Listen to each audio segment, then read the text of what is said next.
रही संविधान बदलने की बात, अभी डिस्कस किया डॉक्टर साहब ने। संविधान बदलने का लेख किसी ने लिखा है जो प्राइम मिनिस्टर का कोई खास इकोनॉमिकल एडवाइजर है। मैंने कहा यार इकोनॉमिकल एडवाइजर तू अपना हिसाब किताब दे कि तूने इकोनॉमी बढ़ाने पे क्या काम किया, कौन से लेख लिखे, किसानों की आमदनी कैसे डबल हुई, डिस्पैरिटी कैसे कम हुई, आर्थिक असमानता कैसे घटी। अरे तेरा काम हुआ है, तनख्वाह तेने उस बात के लिए है, वरना तेरे पे तनख्वाह उल्टी लेनी पड़ेगी सरकार बदलने के बाद, रिकवरी करनी पड़ेगी।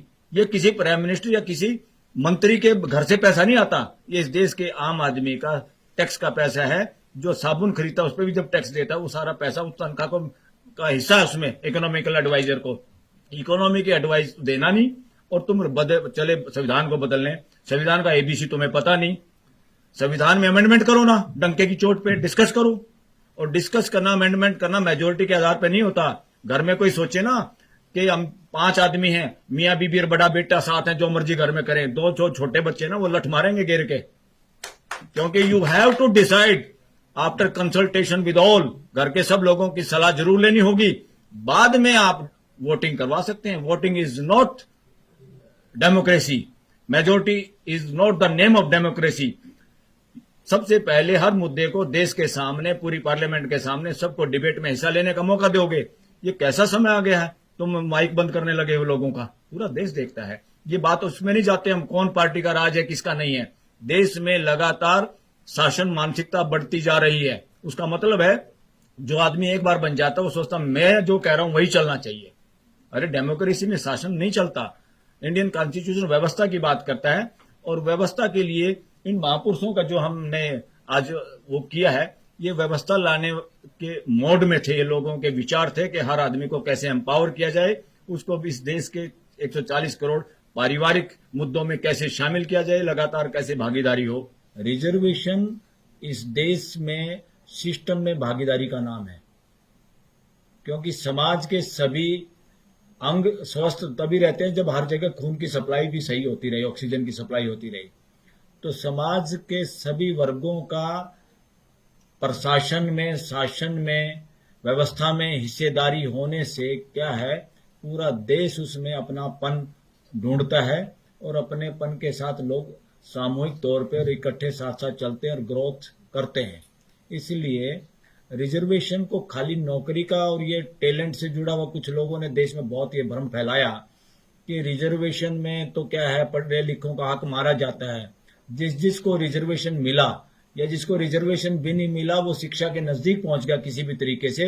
हर बच्चे ने, जिसको रिजर्व कैटेगरी भी कहते हैं लोग, उनके बच्चों ने वो कमाल किया कि वो जनरल कैटेगरी के बच्चों से भी ज्यादा नंबर लेके अब नौकरियां पाते हैं। इसे ये साबित हो गया कि ये भ्रम जो फैलाया जा रहा था समाज में कि रिजर्वेशन के सारे ही अच्छे पढ़े लिखे लोगों का या जो सही समझदार हैं इस देश में उनका हक मारा जा रहा है, ये नॉनसेंस, इससे बड़ी कोई नॉनसेंस नहीं थी और वो भ्रम दूर हो गया देश का।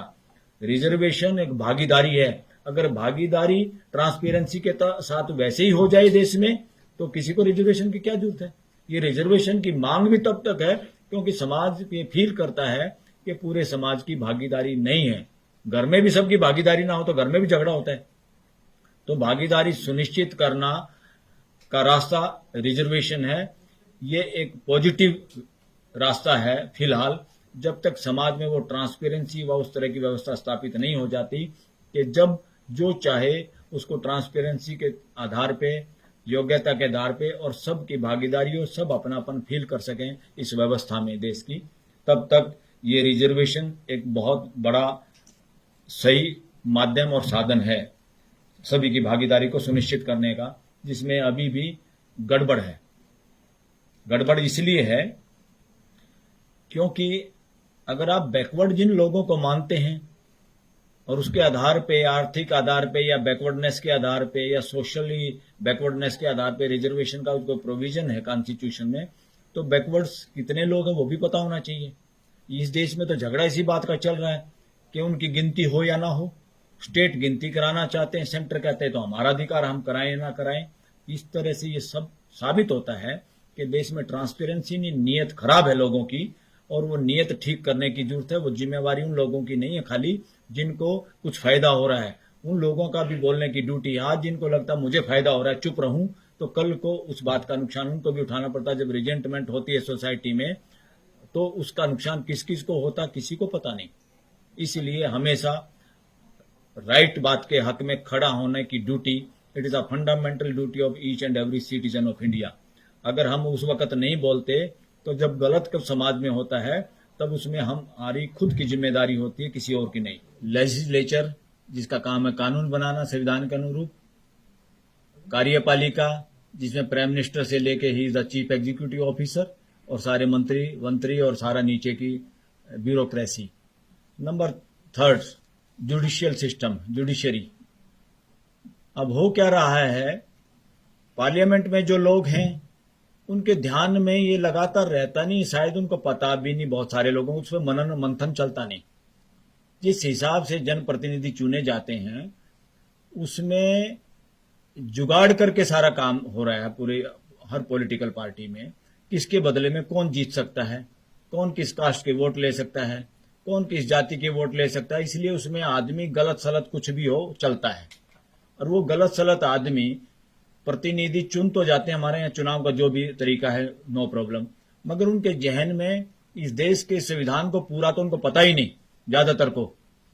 मगर उनको प्रियम्बल भी अगर याद है कि हम इस काम के लिए आए हुए हैं, जो प्रियम्बल में प्रस्तावना में जो इंडियन कॉन्स्टिट्यूशन में लक्ष्य रखा हुआ पूरे देश के लिए, पूरे देश की जनता को क्या चाहिए, पूरे देश की जनता के लिए किस तरह की व्यवस्था चाहिए, उसमें सारे न्याय की, बंधुता की, इक्वलिटी की सारी बातें हैं।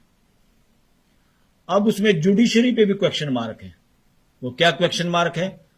हाई कोर्ट और सुप्रीम कोर्ट को सुओ मोटो पावर है। लोगों के फंडामेंटल राइट की सुरक्षा की गारंटी देना और संविधान को बचाना इन लोगों का काम है। ये लोग कितना काम कर रहे हैं?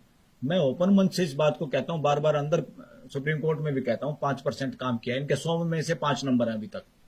75-80 साल इस देश को आजाद हो गए हैं और ये जुडिशियल सिस्टम पहले से चला आ रहा है। रिट जुरिडिक्शन जितना इन लोगों के पास है, उसके बावजूद भी क्या हो रहा है, ये काम क्यों नहीं कर पा रहे? उस प्रियम्बल में जो लिखा हुआ उसके अनुरूप रिजल्ट क्यों नहीं हो रहा? देश में अनइक्वलिटी बढ़ी है कि कम हुई है?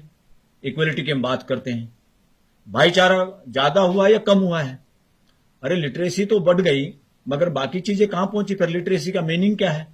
लिटरेसी का मीनिंग क्या है? कबूतर ए एप्पल का मतलब नहीं है, या आपने ग्रेविटेशनल लॉ पढ़ लिया फिजिक्स से, आप बड़े भारी साइंटिस्ट हो गए या जज बन गए, आपको पता है संविधान की सारी धाराएं आपको याद है, इसका कोई मायने नहीं है। संविधान का ऑब्जेक्ट जो है, ऑब्जेक्टिव जो उसमें तय किए हुए हैं, वो कहां तक आपने अचीव किए हैं, आपकी जजमेंट ने अचीव किए हैं। आपकी जो जजमेंट आती हैं उससे भाईचारा बढ़ रहा है, इकोनॉमिकल इक्वलिटी बढ़ रही है क्या? इस तरह के क्वेश्चन मार्क अब जुडिशरी पे भी है, और एडवोकेट लोग वोकल हो रहे हैं। वोकल क्यों हो रहे हैं? जब तक एक नहीं बोलता दूसरे भी बोलते नहीं। वकील लोग भी इन बड़े बड़े शहरों में आके जो वकालत देश की स्टेटों की राजधानी और सुप्रीम कोर्ट देश की राजधानी में करते हैं, हम सब उसी चक्कर में अपने बच्चों को पढ़ाने में और किराए देने में और इस तरह के गाड़ी घोड़े के जुगाड़ करने में लगे रहते हैं। प्रियम्बल हम भी भूल जाते हैं कि हमारा काम क्या था, हम किस काम के लिए डिग्री लेके आए थे बड़े बड़े सपनों के साथ, हम उसमें कितने कामयाब हुए हैं, और हम क्या उस दमखम के साथ अपने केस को प्लीड कर पाते हैं क्या कोर्ट के जजेस के सामने, या फंक्शन में जब वो हमें मिलते हैं उनकी दुआ सलाम राम रमी के अलावा कुछ और भी उनके कानों में बोलते हैं कि नहीं बोलते हैं? तो अब क्वेश्चन मार्क, मैं क्योंकि लॉ का स्टूडेंट हूं, मैं जुडिशरी पे क्वेश्चन मार्क करता हूं, क्योंकि मैं पार्लियामेंट का मेंबर नहीं, हम कोई ब्यूरोक्रेसी में नहीं है, मंत्री संतरी नहीं है। हर वकील ये जुडिशरी से पूछे कि भाई 2 अंग खराब थे, जब लीवर किडनी खराब हो रही थी, अरे हर्ट तेरा क्या हाल हुआ, तू भी बैठ गया। तो इनको, हर जज को, हर सुप्रीम कोर्ट को और हाई कोर्ट को क्वेश्चन मार्क करना अब वकीलों का काम है। एक अकेला चीफ जस्टिस संविधान को लागू करने के जुगाड़ में है, कोशिश में है। वो चीफ जस्टिस चंद्रचूड़ के बारे में कहा, ओपनली अब लोग वोकल हो गए हैं जजों के बारे में, सुप्रीम कोर्ट के बारे में। और सुप्रीम कोर्ट में हमारे यहाँ क्या होता है, सुप्रीम कोर्ट में जज वो आते हैं कि किस हाई कोर्ट का जज का रिप्रेजेंटेशन नहीं है। तो हमने बल्कि जस्टिस गवई के सामने एक दिन प्रोग्राम में, डॉक्टर अंबेडकर का जन्मदिन की जयंती हमने मनाई थी सुप्रीम कोर्ट लॉन्च में, वहां ओपनली कहा था ये धंधा, गोरख धंधा बंद करो सर। बोले क्या कि जो जज है भाई, यहां पंजाब हरियाणा हाई कोर्ट का रिप्रेजेंटेशन नहीं है, अब ये बात छोड़ दो आप किस हाई कोर्ट का रिप्रेजेंटेशन है। अब इस बात का ध्यान रखो किस समाज के अंग का रिप्रेजेंटेशन नहीं है सुप्रीम कोर्ट में। ये गदर फंड नहीं चलेगा अब इस देश में। तो उसके लिए हम सबको वोकल होना पड़ेगा, इकट्ठे होना पड़ेगा। देन जब प्रेशर बनाते हैं, जब बात को रखते हैं बार बार, तब इंप्लीमेंट होती है। और बड़ी बात यह है कि जब इक्वलिटी और डिग्निटी की बात करते हैं, प्रोफेसर रतनलाल जीते जागते उदाहरण हैं, जो अपने कॉलेज में इनकी प्रमोशन तक रोकने का काम सिस्टम कर रहा है। सिस्टम में अभी इक्वलिटी, आदमी को आदमी की तरह ट्रीट ही नहीं किया जा रहा। और जब दिल्ली में, देश की राजधानी में, और दिल्ली यूनिवर्सिटी के नाम में ग्रामीण कॉलेज में ऐसा हो रहा है, तो हम अंदाजा लगा सकते हैं देश के दूर दराज इलाकों में क्या हो रहा है। ये बहुत चिंता का विषय है। अगर अन्याय एक के साथ होता है तो समझो अन्याय पूरी दुनिया के साथ हो रहा है। और उसी के साइड इफेक्ट हैं जो समाज के अंदर घर्षण के रूप में, लड़ाई झगड़े के रूप में और फसादों के रूप में समय समय पे निकलते हुए नजर आते हैं। बहुत सारी चीजें इकट्ठी होती है मानसिकता में, तब जाके कोई छोटी सी चिंगारी बड़े उपद्रव में बदलती है देश और दुनिया के अंदर। इसमें कोई दो राय नहीं। अभी तक हमारे देश में जितनी भी यूनिवर्सिटीज हैं, इनमें चलन ही नहीं रिसर्च करने का। क्या रिसर्च करने का? हमारे वकील लोग भी अपने बच्चों को इंग्लैंड में, यूएस में, बाहर की यूनिवर्सिटियों में एलएलएम कराने में गर्व महसूस करते हैं इंडिया की बजाय। क्या कारण है? वहां पर यूनिवर्सिटीज में रिसर्च होती है, अपनी हाई कोर्ट और सुप्रीम कोर्ट की जजमेंट्स पे रिसर्च करते हैं प्रोफेसर, वो पब्लिश होती है और ओपन डिबेट होती है, बाहर आती है कि किस मुद्दे पे सुप्रीम कोर्ट के या किसी हाई कोर्ट के, विदेशों की बात कर रहा हूं मैं, कि जजमेंट में आपस में क्या गड़बड़ है, जो पर्टिकुलर लोगों के साथ उसने बिहेवियर रीजनिंग गलत दी और दूसरे में कुछ फेवर किया। हमारे यहां ये प्रचलन अभी कम है।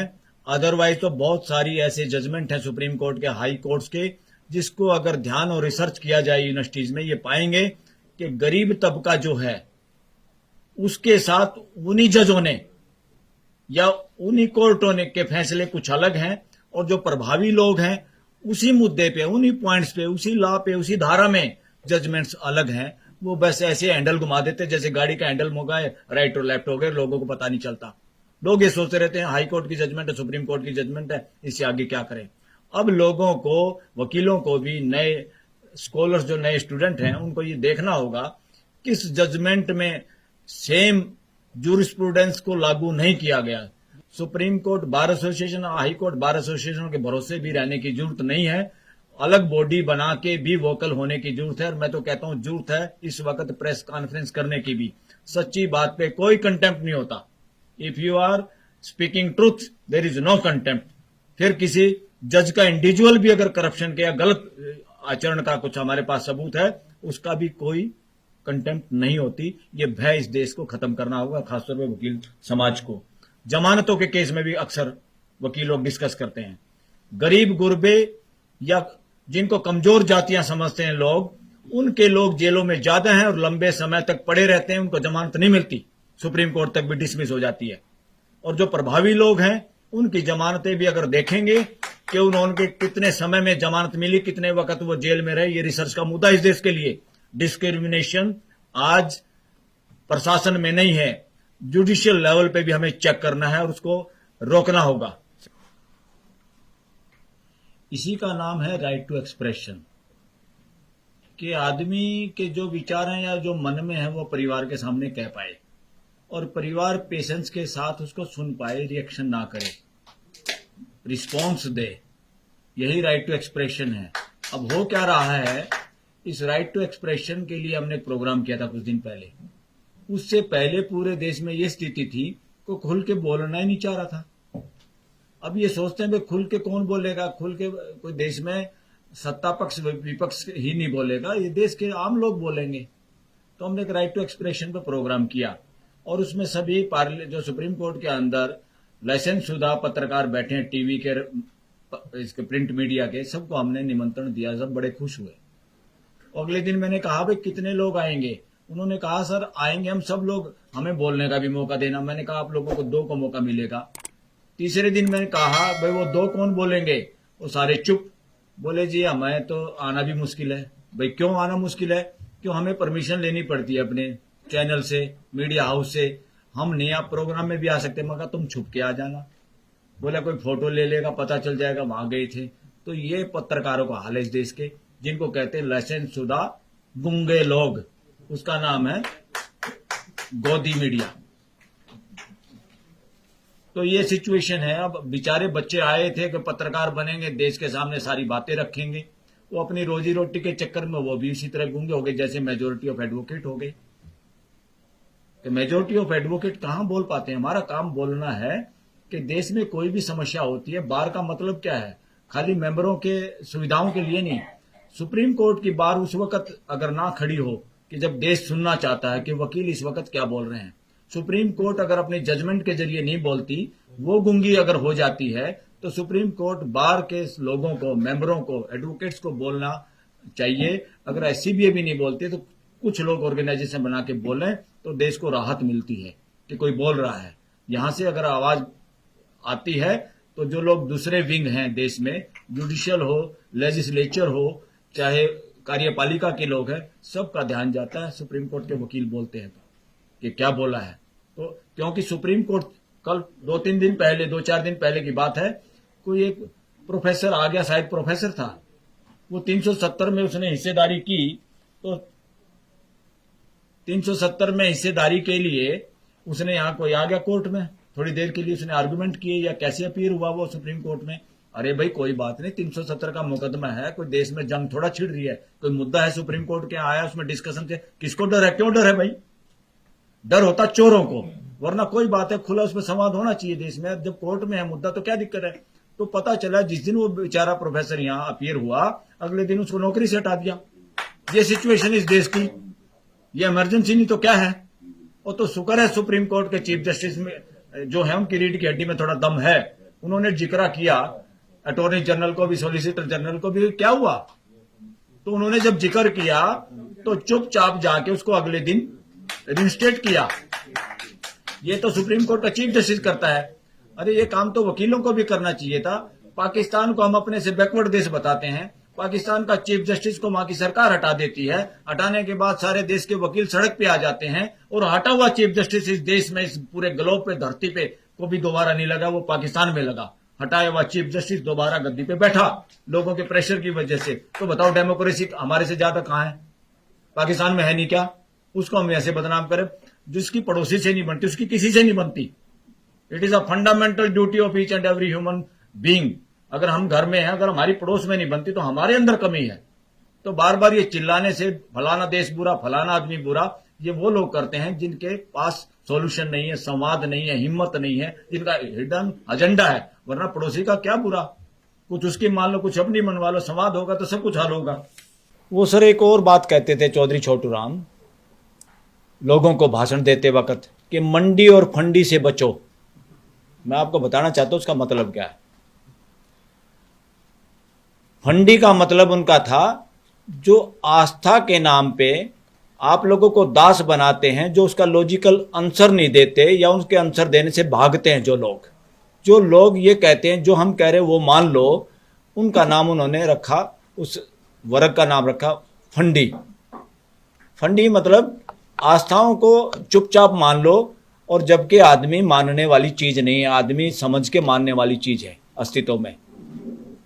यही संघर्ष चलता रहा। उन्होंने एक बड़ी बात कही, और मेरा अपना निजी शोध ये है कि जहां जहां आस्थाएं लगातार जारी हैं, यानी फंड जारी है, यानी उस फंड को बढ़ावा देने वाले फंडी लोग अभी हैं, तो वहां पे मंडी हावी है, यानी कैपिटलिज्म हावी है। क्योंकि आस्था लोगों को दास बनाती है, और जहां जहां पूरी दुनिया में नजर मारो, जहां जहां आस्थाओं का ठोर ठिकाने मजबूत हैं, वहीं पे कैपिटलिज्म हावी है। क्यों? आस्था सिखाती है कि कोई ऐसा है, आपके कर्म ऐसे, इसलिए आप तो भुगतो ऐसे ही।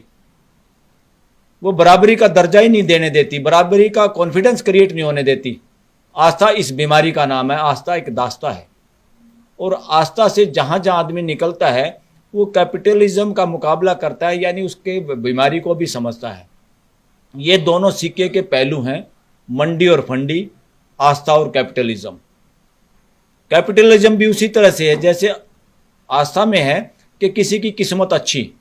तो कैपिटलिज्म वाले मानसिकता का भी यही है कि मेरे पैसे, मैंने पैसों से और पैसे कमा लिए और जितने मर्जी बना लूं, चाहे मैं अंबानी का फूफा बन जाऊं, पूरे देश की संपत्ति मेरे पास हो जाए, तुम क्या, तुम्हारे तो कर्म माड़े हैं। तो ये नॉनसेंस अब चलने वाली नहीं है, क्योंकि एग्जिस्टेंस में कोई भी नौकर और मालिक का रिश्ता ही नहीं है अस्तित्व में। हमने ही कहानियों में शेर को जंगल का राजा बना दिया, वरना बंदर तो बहुत बार उसकी बेइज्जती करता है और वो चुपचाप चलता हुआ नजर आता हमारे को। शेर, ये आदमी ने कहानियां गढ़ रखी हैं अपनी मानसिकता के अनुसार, क्योंकि उसकी मानसिकता जब शासन की होती है तो जंगल का शेर का भी शेर को मालिक बना देते हैं कहानी में। तो कहानी जानवरों की लागू इंसानों पे करना चाहते हैं, ये नहीं होगा। इसका वक्त आ गया है, समाज इससे आगे बढ़ेगा। और साथियों, एक और बात, हमारे कॉन्स्टिट्यूशन में आस्था की भी बात है और साथ में फंडामेंटल राइट की बात है। अरे फंडामेंटल राइट मेरा स्पीकिंग का, एक्सप्रेशन का है, तो मेरा ये कहना है कि फंडामेंटल राइट टू एक्सप्रेस बड़ा है तुम्हारी आस्था से। अगर तुम्हारी आस्था मेरी टांग बांधती है तो तुम्हारी आस्था को लात मारते हैं हम, तुम्हारे को जवाब देना पड़ेगा। तुम्हारी आस्था किस पे डिपेंड करती है, बताओ, प्रश्नों का उत्तर दो। आज मेरा बच्चा कुछ बात पूछता है, मेरा बच्चा पूछता है मेरे से, ये लाइव बात कर रहा हूं मैं अपने घर की, कि पापा गीता में तो ये लिखा है, श्री कृष्ण के मुख से ये कहलवाया गया है किताब में कि मैंने ही 4 वर्ण बनाए हैं, यानी ब्राह्मण, क्षत्रिय, वैश्य, शूद्र। बोला पापा SC ST तो अछूत थे, वो किसी वर्ण में नहीं आते, तो या तो कृष्ण झूठा या कृष्ण नकली, जवाब दो। और मैंने आंसर दिया, बेटा ये कृष्ण भी झूठा, ये गीता भी झूठी। क्योंकि जब या तो कृष्ण बेवकूफ नहीं हो सकता, इसका प्रश्न ये घर में चर्चा का विषय है, ये कोई आस्था के नाम पे चुप रहने की बात नहीं है। आप लोगों के चेहरों पर, जबान पर लगाम नहीं लगा सकते। आस्था बहुत छोटी चीज है हमारे फंडामेंटल राइट के आगे, और आस्था को हमने कुचलना होगा फंडामेंटल राइट टू एक्सप्रेशन के द्वारा, और देश और दुनिया को तभी आगे बढ़ पाएगी। आस्था इतने सालों से, हजारों साल से बेवकूफ बना सकती है कोई आस्था? We have to test logically, reasoning के साथ। हमें हमारी किताब हमारे बुजुर्गों ने लिखी, उन पे हम कोई लाछ नहीं लगाना चाहते। क्या वक्त था, कैसे लिखी, क्यों लिखी, नो प्रॉब्लम। हम प्रेजेंट की बात करते हैं, क्या प्रेजेंट सिनेरियो में वो लागू होती है? लागू करे तो झगड़ा होता है, झगड़ा चाहिए क्या? समानता चाहिए कि नहीं चाहिए? और हिसाब लेना पड़ेगा आस्थाओं से, रिलीजियस बुक से, रिलीजियस लीडर से, रिलीजियस स्थानों से, कि बताओ 700 करोड़ को जोड़ने के लिए तुमने क्या काम किया, क्या प्लान है तुम्हारे पास? 700 करोड़ लोग तुम्हारे इन घरों में घुस नहीं सकते, तुमने अलग अलग लोगों के लिए घर बना लिए। मानव जाति ऐसा नहीं चाहती। और साथियों, मानव जाति का एग्जिस्टेंस में अगर रिलीजन कोई है, वो एक व्यवस्था है, अस्तित्व में व्यवस्था है, सबके लिए, सब उसको समझ सकते हैं। हमें तो सिर्फ व्यवस्था, उस अस्तित्व की व्यवस्था के अनुरूप जीना भर है, इससे बड़ा कोई काम मानव जाति का नहीं है। अब व्यवस्था के अनुसार नहीं जी रहे, इसलिए तो पॉल्यूशन है, लड़ाई हो रही पॉलिटिकली। पूंजीपति राज्यसभा लोकसभा में पहुंच रहे हैं और उनको चाहिए जंगलों का अंदर दबी हुई खदानें।